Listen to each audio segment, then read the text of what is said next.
Muy bien, empezó la grabación de vuelta.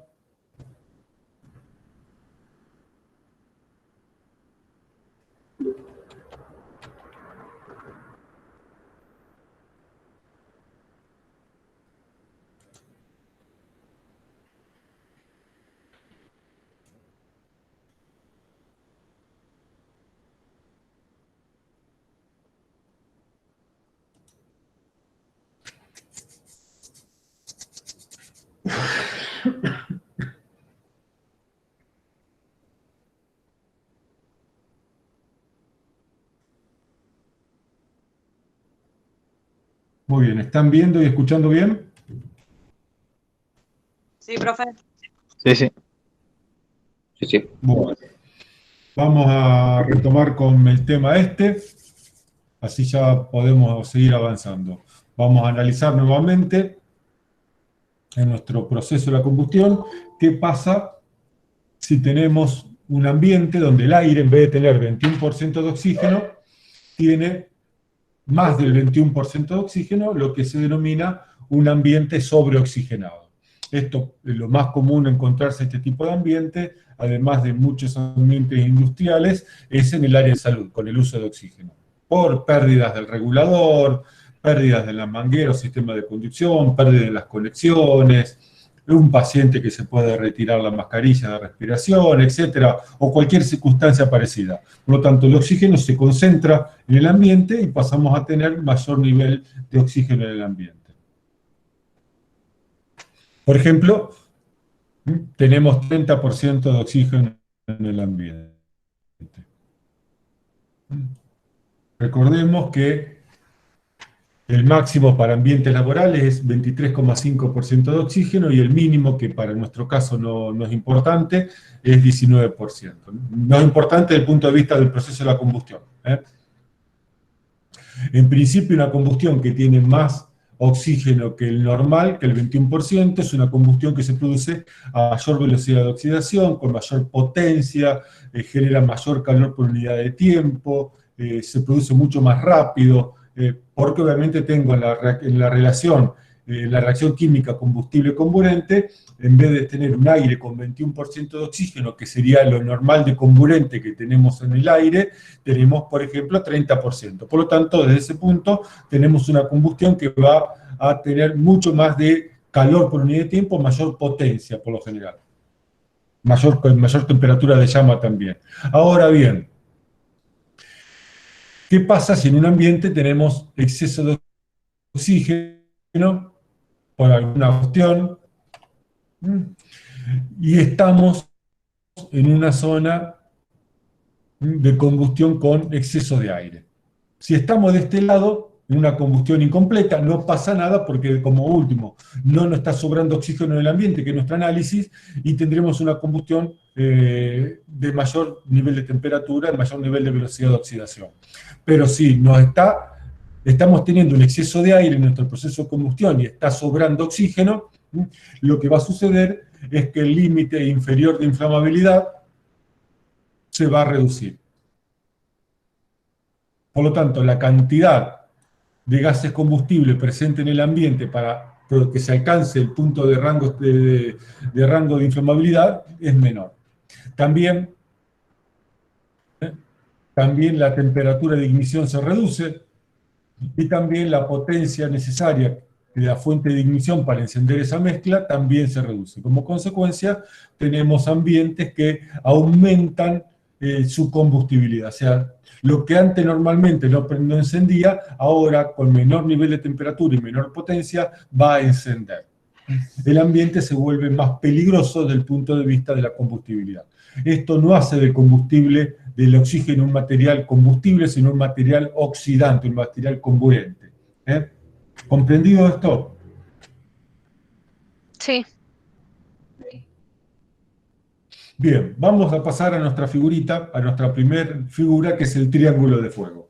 Seguramente algunos pueden haber escuchado hablar de esto, si no, no hay problema, empezaremos nuevamente. ¿Qué es el triángulo de fuego? El triángulo de fuego es una construcción didáctica, es decir, algo que se usa para explicar en este caso la combustión, en términos simples, y también para explicar en términos simples la prevención de incendios. La combustión no pasa como un triángulo, sino que es una construcción que se usa para explicar. Por eso decimos que es una construcción didáctica.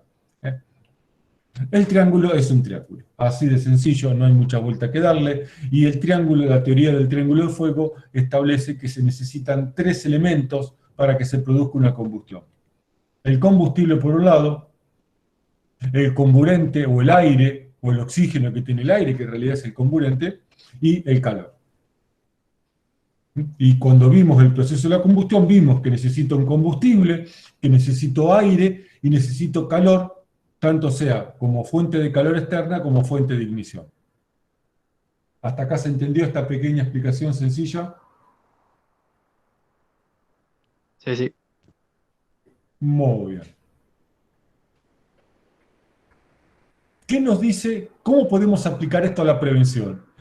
La prevención dice, mirando este triángulo, que si rompo la estructura del triángulo, evito un incendio o apago un incendio. Es decir, si yo le saco al triángulo al lado del aire y la combustión lo tiene aire, o estoy evitando un incendio o estoy apagando un incendio. Lo mismo pasa si retiro el combustible, no hay nada para que se prenda fuego, o si de alguna manera en el proceso de la combustión, mientras se está combustionando, hago que el combustible por arte de magia desaparezca. Ya vamos a ver cómo.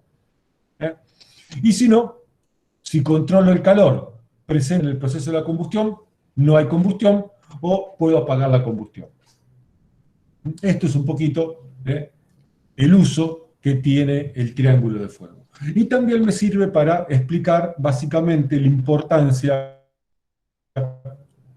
del calor en el proceso de la combustión y en la prevención. Pensemos lo siguiente, en la habitación que están ustedes, ¿tienen aire?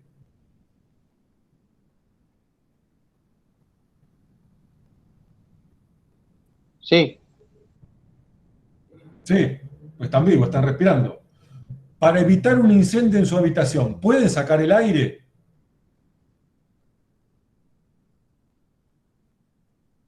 ¿No? No. ¿Por qué? Porque nos Está en el morimos, ambiente. nos morimos, Sí, se no muere. podemos estar sin aire. Exactamente, usted, el perro o el gato, terminan mal. O todos. Por lo tanto, el aire es algo sobre el cual en el 99% de los casos no hay posibilidad de trabajar. Porque sin aire no hay trabajo, sin aire no hay vida. Miren su habitación. ¿Pueden eliminar el combustible? No, ¿Por qué? Porque la tampoco. ropa chorra. Y porque no puedes sacar la cama así de madera, no puedes sacar los roperos, porque ¿dónde tendrías todo? En el piso, y la ropa también es Dormir en el combustible. piso. Exactamente. En los ambientes de trabajo, normalmente el combustible es parte del proceso y por lo tanto es como una carpintería sin madera. En una carpintería yo no puedo retirar el aire porque el carpintero se me muere. En una carpintería no puedo eliminar el combustible porque sin madera no hay carpintería. Por lo tanto, ¿qué es lo único que puedo controlar en este triángulo de fuego? El calor. El calor. Y la teoría dice, y esta teoría funciona en el 100% de todos, absolutamente todos los casos, que donde hay combustible no puede haber calor, y donde hay calor no puede haber combustible. Así de sencillo y así de fácil es la prevención de incendios. Si hay combustible, no podés calentar. Si hay combustible, no puede haber fuentes de calor. Si hay combustible, no puede haber fuentes de ignición. Si hay combustible, no puede estar soldando, cortando, molando, calentando, usando llamas abiertas. Y si hay calor, tampoco podés meter combustible adentro. Y se acabó el curso básico de prevención de incendios.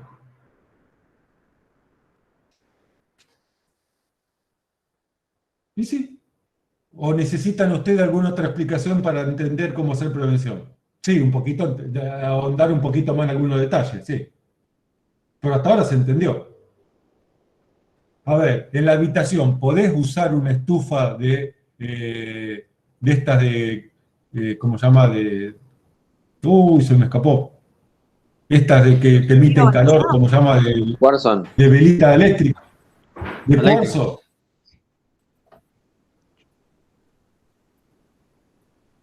¿La puedo usar? Sí.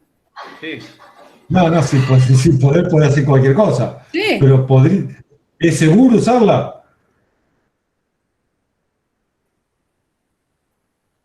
Sí. No, seguro no debo usar. Y no, se te cae la almohada, se te cae la frazada, algo cae sobre el cuarzo, se prendió fuego todo, Sí. con vos adentro de la cama. Ah, puede ser calor. Claro. ¿Mm? ¿Podés colocar una linda cortina en la cocina, cerca de la cocina? No, queda muy paquete, muy bonita la cortina llena, que se va a engrasar, va a ser una mecha y el primer viento que pase va a flamear la cortina sobre la llama y se te va a prender fuego la cocina. ¿Podés fumar en una estación de servicio? No. ¿Podés usar un celular en una estación de servicio? No, porque es combustible. Estás en un depósito de papeles. ¿Podés hacer una soldadura? ¿Podés usar una llama abierta? No, hay combustible, no podés. Y se acabó el problema. Ahora, hay otras cosas que la complican, que no es tan fácil. Entonces, perdón. Entonces vamos a centrarnos en la fuente de calor perdón, y en la fuente de ignición. Estamos cada uno de los elementos que intervienen en el proceso de la combustión. Ahí está. Así lo veo las dos pantallas. Yo les he dicho al principio que si logran entender este esquema, logran entender el esquema y cada uno de los elementos que hay en él, logran entender el proceso de la combustión. Ya salimos de la zona de la mezcla y ahora vamos recorriendo cada uno de los elementos. Entonces la pregunta, ¿la fuente de ignición y la fuente de calor pueden ser lo mismo?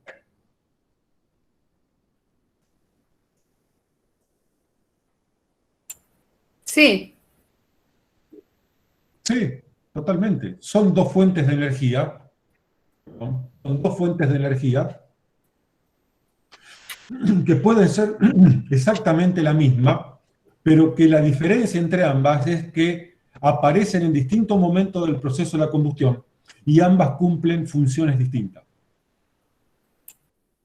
Un fósforo calienta la mecha con el queroseno y funciona como fuente de calor externa y también va a funcionar como fuente de ignición para prender esa pequeña mezcla de gases de queroseno o vapores de queroseno y aire. Cuando agarro un fósforo y prendo fuego un papel, el fósforo va a funcionar como fuente de calor externa y como fuente de ignición. A veces no, a veces la fuente de calor externa es el sol, que calienta un combustible como la nafta. Y después hay un fósforo o una chispa que funciona como fuente de ignición. Pero ambas son del mismo tipo. Son fuentes de energía. ¿Puedo hacer una ¿Entendió esta idea? pregunta?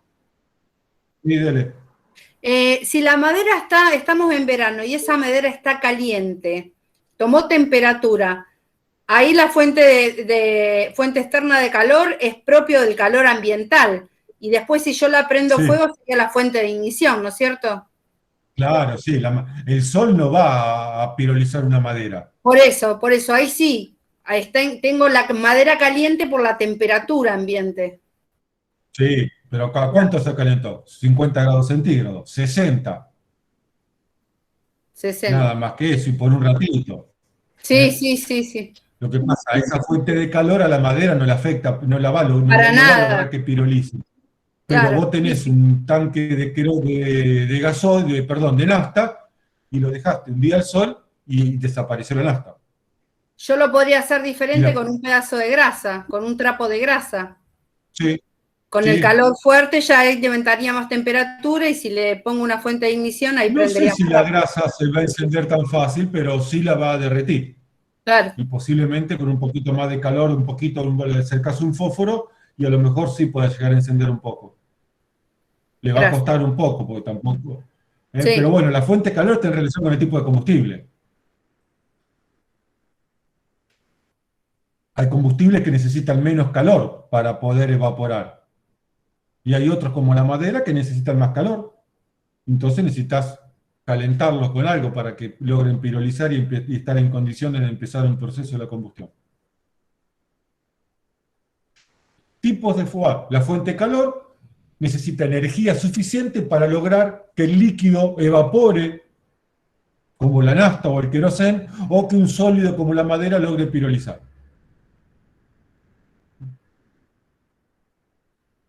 La fuente de ignición es una fuente de energía suficiente para encender o activar, activar la mezcla de gases inflamables o combustibles. Lo acabo de ver eso, tantas veces que lo leí y que lo pasé nunca me di cuenta que estaba mal escrito. Tipos de fuentes de calor. Ya de este tema lo voy a ampliar la próxima clase. Bueno, mecánica solar, química, combustión espontánea, esta la vamos a ampliar la clase que viene. Antes de un trabajito. Vamos a ver cómo lo hacemos. Bien, vamos a ir repasando entonces del triángulo de fuego. Aprovechamos, qué triángulo que hice. Del triángulo de fuego, aire, calor, combustible, ya analizamos el calor.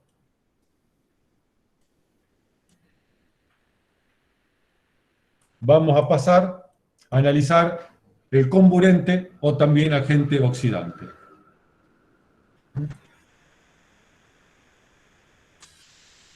Obviamente que el comburente más común que usamos, o el que está presente en la atmósfera, es el 21% de oxígeno que tiene el aire. Ese es el comburente más común de todos y el disponible. Ahora, hay otros comburentes, como el ozono, peróxido de oxígeno, los halones, que ya vamos a ver que son, cloro, y ahí tienen un listadito bastante interesante de no materiales combustibles, materiales comburentes, materiales oxidantes, materiales que funcionan y cumplen el mismo papel que cumple el oxígeno del aire. Ninguno de estos materiales que ustedes están viendo en pantalla son combustibles, pero sí son comburentes, que es distinto. El oxígeno no prende fuego, que no quiere decir que no sea peligroso, que no sea un producto que haya que tener cuidado. Algunas reacciones comunes de óxido-reducción donde no interviene necesariamente el aire. El hierro combustiona o arde en una atmósfera de oxígeno puro. El hierro. ¿El hierro es combustible? No, no está clasificado como combustible. Ahora, ¿por qué? Porque nuestro comburente es el aire y el hierro en el aire no prende fuego. Pero en oxígeno puro, el hierro puede arder, puede mantener una combustión.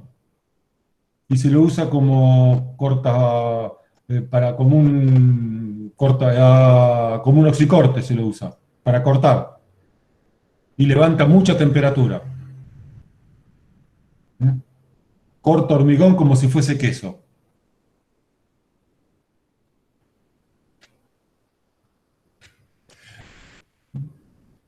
El calcio y el aluminio arden en una atmósfera de nitrógeno. El aluminio no es combustible. El nitrógeno es un gas inerte, es del 79% del aire, es del resto del aire. Pero sin embargo, en una atmósfera de nitrógeno puro, el calcio y el aluminio pueden quemar. El magnesio no solamente arde en la atmósfera de dióxido de carbono, que ya vamos a ver qué es, sino que con el agua hace unas explosiones preciosas el magnesio. El magnesio es tan reactivo con el agua y una reacción tan violenta que disocia el agua en sus átomos originales, hidrógeno y oxígeno. El hidrógeno combustible, el oxígeno comburente, cuando se vuelven a encontrar, generan unas muy bonitas deflagraciones. El cloro, no la lavandina, el cloro puro, mantiene combustión del hierro. Son algunas reacciones químicas de óxido-reducción no tradicionales, y esto es para mostrar que hay reacciones químicas que salen de nuestra cotidianeidad, como decir, como el hierro prende fuego. Sí, el hierro prende fuego en la atmósfera de oxígeno puro o en la atmósfera de cloro. A veces no es tan fácil lograrlo, porque hay como que darle potencia a la reacción química. Hay como que potenciarlo un poco. Pero una vez que inició, se mantiene la combustión de cloro. Eso lo tuve que estudiar porque tuve que hacer un trabajo en celulosa en la época que usaba cloro como blanqueador, y el cloro estaba en tanque, había que hacerle mantenimiento en los tanques, entonces tuve que estudiar el tema del cloro y del hierro. Ese me lo acuerdo clarito. Pero bueno, tampoco es para desesperarse porque la gran mayoría de todos los combustibles arden en aire.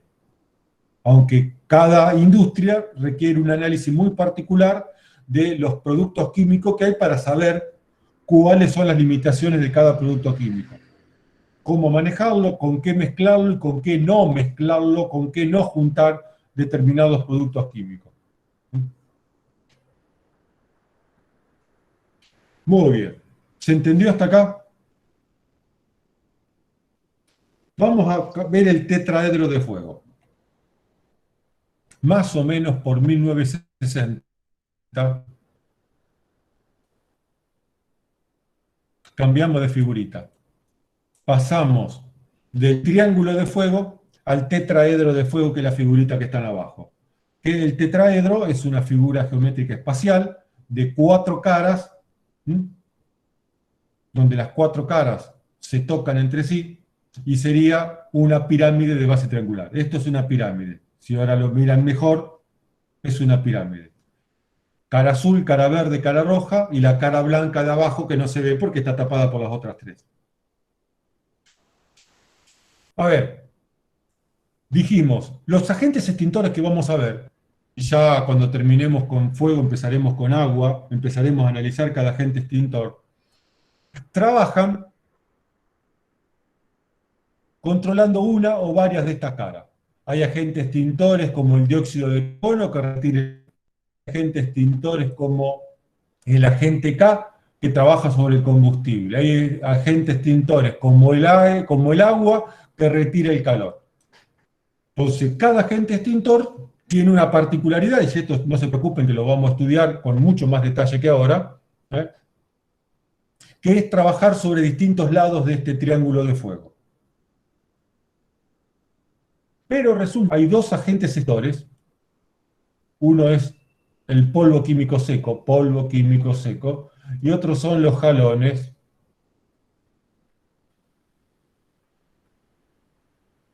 o agentes halogenados, que es el término correcto,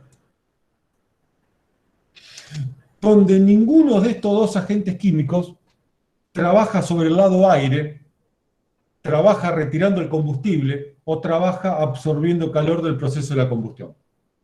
Pero sin embargo, son 2 agentes extintores que apagan, y vaya que apagan un incendio. Son de los más rápidos para apagar un incendio y los más efectivos que hay para apagar un incendio. Ahora, si no trabajan sobre ninguno de los lados del triángulo de fuego, ¿qué pasó con el triángulo de fuego? Chau, teoría del triángulo de fuego. Entonces, ¿qué está pasando? Resulta que más o menos por esta época, 1960, empezaron a ahondarse la investigación en materia de combustión y se encontró que hay un cuarto elemento en el proceso de la combustión. Por eso pasamos de un triángulo que tiene 3 lados a un tetraedro que tiene 4 caras. A mí me gusta usar el cuadrado de fuego, que tengo entendido que en una época se usó, pero el tetraedro es mucho más, visualmente mucho más lindo. Lo que pasa en una pantalla plana, mostrar un tetraedro que no se mueve encima, es medio rebuscado para el ojo humano. Es como mostrar una esfera en un plano. Si el ojo no tiene ganas, ve un círculo en vez de una esfera. Entonces a mí me gusta usar el cuadrado de fuego.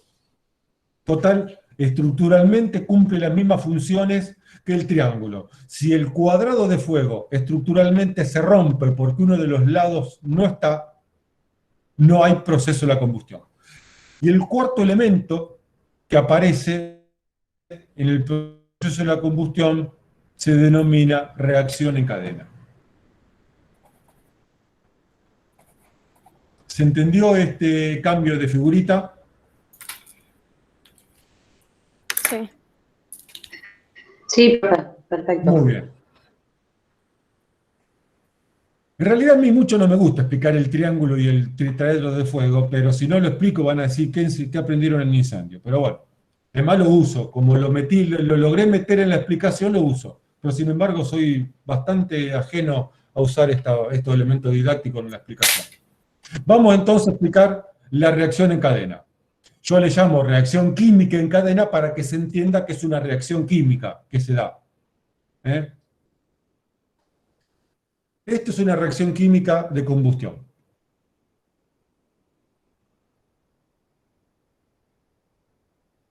Combustible A, comburente B. Y acá tenemos los productos de la combustión. Dióxido de carbono, agua y calor. Además, seguramente aparecerán humo, gases, llama, luz, etc.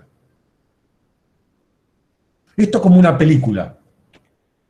Yo veo el inicio de la película y después veo el final de la película.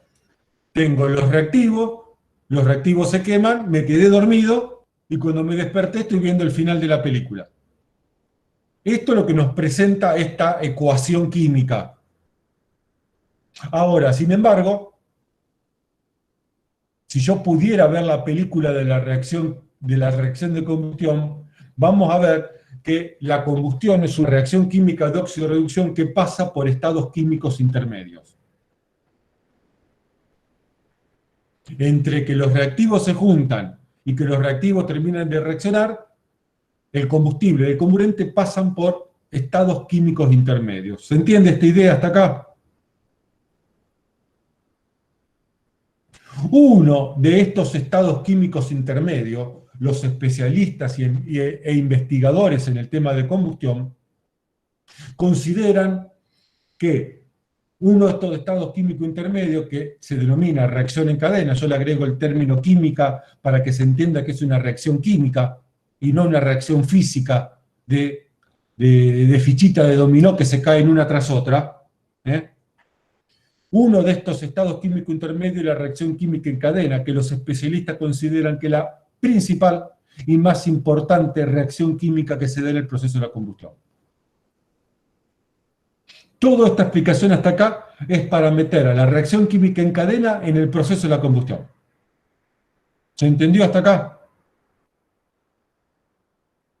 Ahora voy a explicar qué es la reacción química en cadena. Pero por el momento me quedo contento con que entiendan qué es. ¿Qué es en el proceso de la combustión? Es una reacción química intermedia de la reacción de combustión, de la reacción química de combustión. Esto es una molécula hipotética. Tengo átomo A y átomo B, y los electrones que se comparten entre ambos átomos.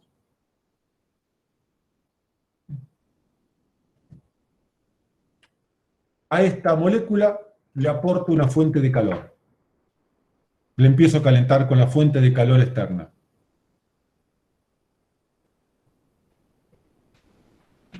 En algún momento esta molécula, ¡pum!, se separa, se rompe la molécula producto del calor y se me generan lo que se denomina dos radicales libres.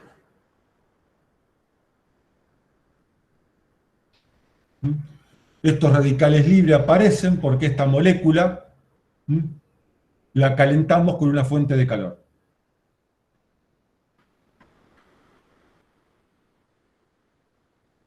La característica, las moléculas por lo general son estables. Mientras que estos radicales libres, una de las características más importantes que tienen, para nosotros desde el punto de vista de la combustión, es que son altamente inestables. Y en la naturaleza, la particularidad de todo lo que es inestable es que en el corto, en el largo plazo, se estabiliza.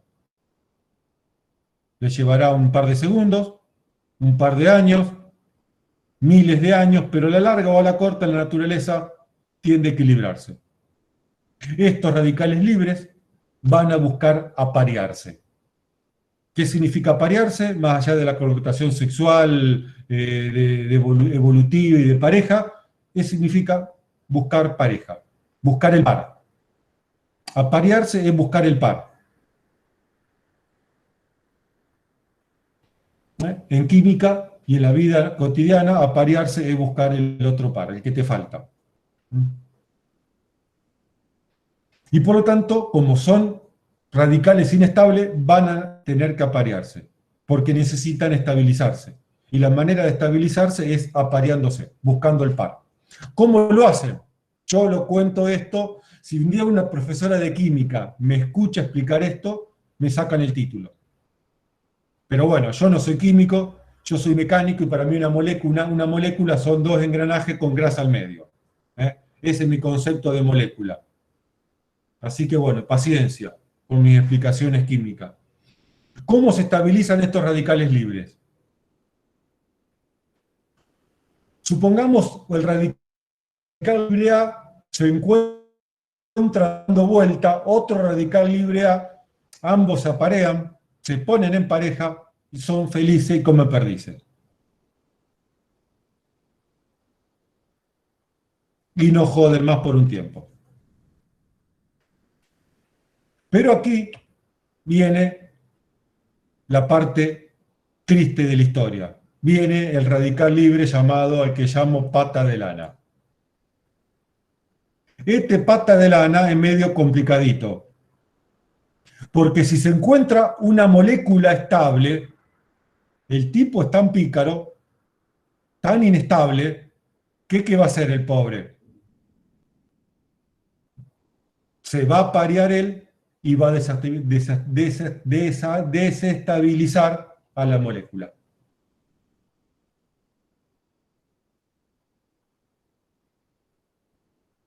Este es el proceso de reacción química en cadena. Entonces tenemos la molécula original que se rompió producto del calor. Esta molécula generó dos radicales libres. Estos radicales libres necesitan aparearse y tienen dos opciones. La primera opción es la que menos nos preocupa, porque si un radical libre se encuentra otro radical libre compatible, por ponerlo en términos no químicos, se estabiliza. Ahora, lo que va a suceder normalmente es que el radical libre se va a encontrar con una molécula. Entonces, él se va a estabilizar y va a formar unión estable y va a joderle la existencia a la molécula transformándola en inestable. Y esta molécula inestable va a ser la que va a proseguir, en realidad no es uno a uno, cuando una molécula se destabiliza, se vuelve inestable, genera varios radicales libres, y estos varios radicales libres generan nuevamente varios radicales libres más. Y este es el proceso de reacción química en cadena. Más allá de entender un poco esto químico de forma mecánica, ¿por qué hay que entender, aunque sea la parte mecánica de este proceso? ¿Por qué estos dos agentes extintores dijimos el polvo químico seco y los agentes halogenados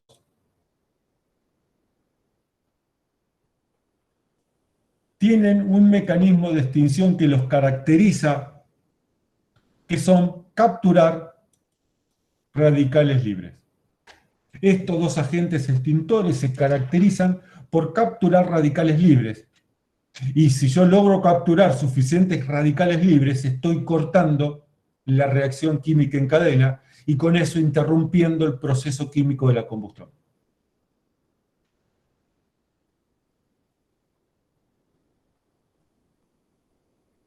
¿Se entendió más o menos?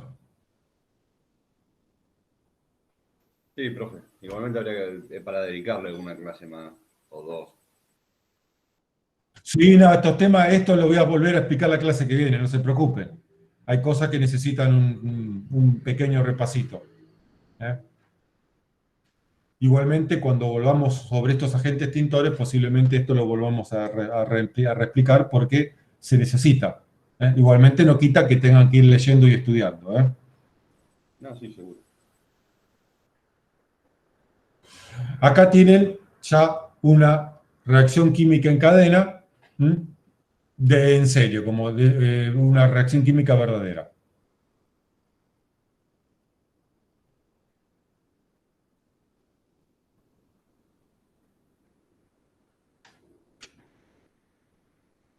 No importa si no lo entienden. A mí también me cuesta.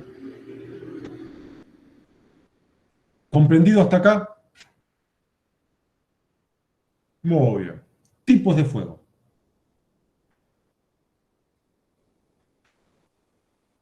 Hay dos tipos de fuegos, básicamente, que vimos, y lo explicamos cuando expliqué el proceso de la combustión. Lo vimos cuando expliqué el proceso de la combustión, que es el fuego de llama, de brasa, de superficie o de rescoldo, y el fuego espacial o de llama.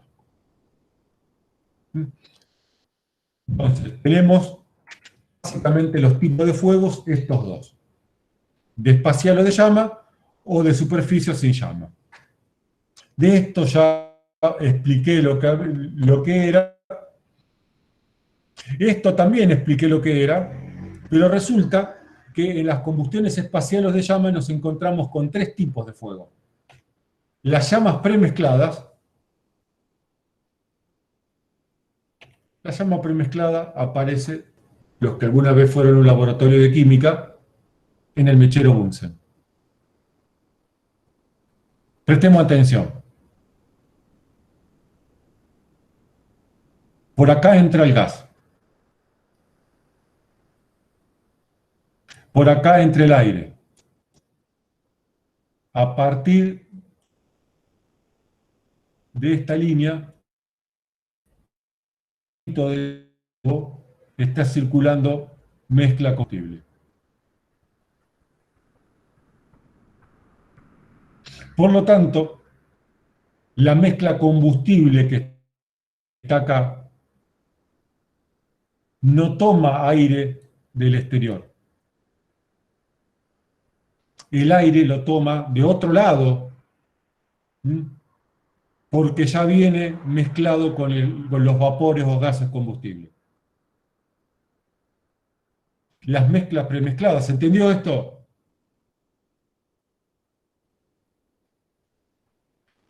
Las mezclas premezcladas se dan en los procesos de combustión controlada. Porque por lo general, la mezcla que circula premezclada se da en el punto estequiométrico. Porque yo voy a ingresar la cantidad de aire necesaria para que reaccione con la cantidad de gases combustibles que está circulando. ¿Y por qué quiero que se dé la combustión en un punto estequiométrico? Para sacarle el máximo provecho a la combustión, que es obtener calor. El quemador de la cocina funciona así. Si alguna vez desarmaron la cocina para limpiarla, van a ver que abajo de la cocina hay un agujero con una chapita que tapa parte del agujero con un tornillito. Eso regula, el chiclé, podremos llamarle esto en el auto, eso regula el paso de aire. Y la cocina está así. El aire viene de abajo, no viene. La pequeña llamita, la gran llama que hace el quemador de la cocina, no viene de acá. Viene de adentro de la cocina. En la caldereta de la caldera pasa lo mismo. En el calefón pasa lo mismo. En el termotanque pasa lo mismo. En el mechero que se usa para el disco, los que tienen disco con mechero de gas, pasa lo mismo. En el soplete de gas pasa lo mismo. Porque de esa manera logro sacarle el máximo provecho de combustión, que es obtener calor. Son procesos, a esto estoy mostrando la parte más doméstica, pero si yo quisiera poner un vaso acá arriba y tapar, esto supongamos que es la chapa de la cocina, y yo le pongo un vaso, le digo un vaso para poder ver lo que pasa adentro, ¿se apaga? No. No. No. No. Si yo agarro una vela, un plato, enciendo la vela, ¿y la vela cómo va a estar? Hasta que se acabe el aire de la pieza. Va a estar encendida hasta que se acabe el aire. Si yo agarro a la vela y pongo boca abajo un vaso, ¿qué pasa después de unos segundos a Se esa vela? apaga, se quedó sin aire. Se apaga, se quedó sin aire. Si yo esta vela la alimentara con un tubito de aire de acá afuera, ¿se apaga? No, tiene un soplete. No. No, sería este caso. Entonces, las llamas premezcladas no las puedo apagar intentando quitarle el aire a la combustión, porque el aire ya viene con el combustible. Es como que cuando compras la garrafa, es como que cuando compras la garrafa, en vez de venir gas solo, viene gas mezclado con aire. Sería una locura peligrosísima, pero bueno, eso es. Sí. Le quería consultar, ¿el sistema de los encendedores catalíticos sería este también? ¿Encendedores catalíticos? Sí, el que No no los se apaga conozco. con el viento ni nada. No sabría decirte, no los conozco. Ahora me voy a poner encendedor catalítico, lo voy a buscar. Sí, se usan hace Para un mí una montón de novedad. años por el tema del viento. Vos lo encendés y larga una llama tipo el mechero y no se apaga. Sí consume más gas, digámosle. Se gastan más rápido. Sí, sí, sí. Ahora voy a ver de qué se trata, pero no lo sabía. No Usted que sab- nombró no sé la decirte garrafa, bien cómo es profe. el proceso. La garrafa que trae ¿Cómo? líquido. Usted que nombró la garrafa. ¿Cómo es el componente ahí? Porque trae líquido. ¿Cómo sería? Porque es un gas licuado. Es un gas licuado. Un gas que lo pasaste a estado líquido por presión.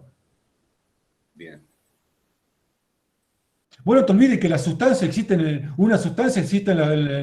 los tres estados: sólido, líquido y gas. Ahora, depende de la presión y la temperatura, en qué estado se encuentra.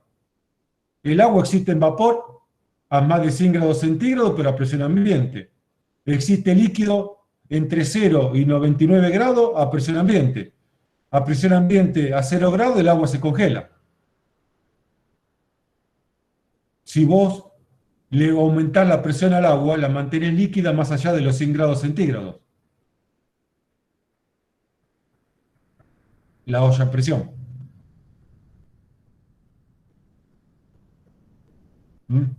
Entonces, las sustancias las podés encontrar en los tres estados: sólido, líquido y gaseoso, sacando el plasma, que es otro estado nuevo. Después tenemos las llamas autónomas. ¿Qué es una llama autónoma? Es un caso raro. Las premezcladas son mucho más comunes, pero las autónomas no. Las autónomas, como por ejemplo se da en la nitrocelulosa, cuando la nitrocelulosa se combustiona y se descompone, suministra su propio oxígeno.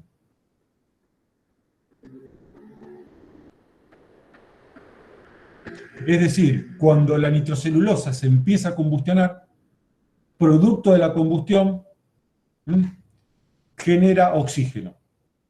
Por lo tanto, prescinde del oxígeno del aire externo. Sería como una llama premezclada, pero en este caso se abastece de su propio oxígeno. Son casos bastante raritos, ¿eh? Y por lo tanto mantienen combustión por sí misma, por sí solas. ¿Se entendió?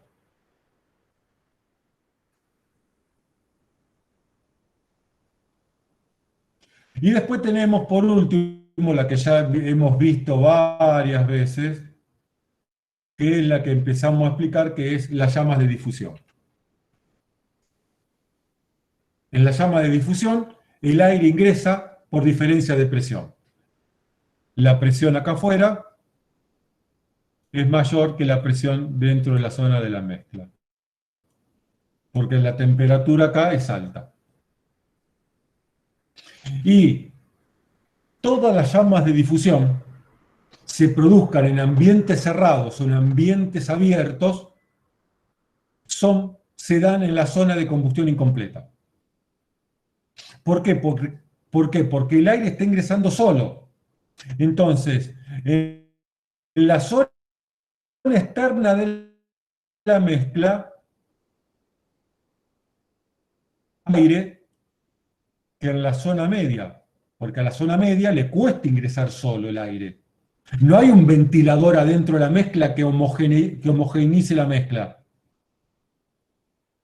La mezcla se da de forma heterogénea entre el aire y el combustible, en forma dispareja. A ver, pensar en una habitación, un dormitorio grande con una sola ventana. Si dormís de cerca de la ventana, va a tener aire fresco y aire limpio. Si dormís en el medio, alejado de la ventana, ¿qué vas a tener? Calor y olor a pata. ¿Por qué? Porque el aire no logra llegar normalmente, si no fuese forzado por un ventilador, al medio de la habitación, o por un sistema de ventilación cruzada. Lo mismo le pasa al aire con la mezcla combustible. Por lo tanto, producto de esta mezcla heterogénea que se da entre el aire y la mezcla combustible, es que las mezclas, las llamas de difusión se dan todas en un proceso de combustión incompleta, indistintamente si se dan en ambientes cerrados o en ambientes abiertos. Es como que el diagrama de inflamabilidad no es el mismo en el extremo de la combustión que en el medio de la combustión. ¿Comprendido esto?